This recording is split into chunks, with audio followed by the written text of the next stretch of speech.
Towel बनियन गँग सामनातून संजय गायकवाड यांच्यावर हा असा हल्लाबोल करण्यात आलाय। सरकारचे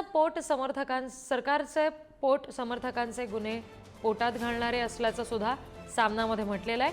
हे कायद्याचं राज्य नाहीच असा निशाणाही सामनातून सरकारवर साधला गेलाय। जनतेच्या प्रश्नासाठी नाही, मात्र डाळ पातळ मिळाली तर गायकवाड पेटून उठतात। आमदार गायकवाड 50 खोकेवाले आमदार असंही आजच्या सामनात म्हटलंय। गायकवाड यांच्यावर कारवाई न करता सरकारनं पळ काढला असंही आजच्या सामनामध्ये म्हटलेलं आहे। आणखी तपशील आपण घेणार आहोत। प्रतिनिधी निखिल चव्हाण आपल्याशी जोडले गेले त्यांच्याकडून। निखिल, आजच्या सामनामध्ये हा सगळा उल्लेख करण्यात आलेला आहे। संजय गायकवाड यांनी कॅन्टीन चालकाला केलेल्या मारहाणीवरून बरीच या सगळ्या संदर्भात हल्लाबोल त्यांच्यावर करण्यात आलाय।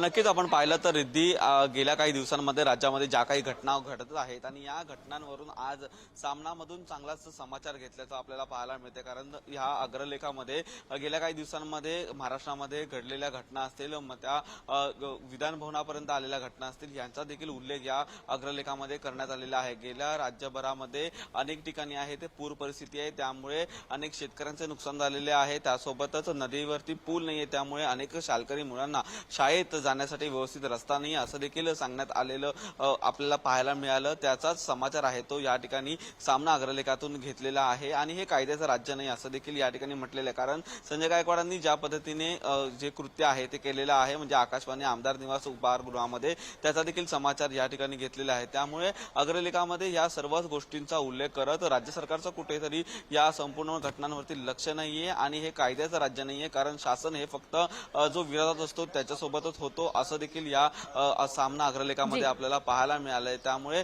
राज्यभरातील घडणाऱ्या घटनांवरती सामनामध्ये उल्लेख केला असताना याच संपूर्णपणे घटनांवरती योग्य त्या उपाययोजना राज्य सरकारकडून काय होत आहेत का हे देखील पाहणं तेवढंच महत्त्वाचं आहे। तर आजचा हा सगळा हल्लाबोल सामनामधून करण्यात आला असंच म्हणावं लागेल। धन्यवाद दिलेल्या सगळ्या माहितीसाठी निखिल।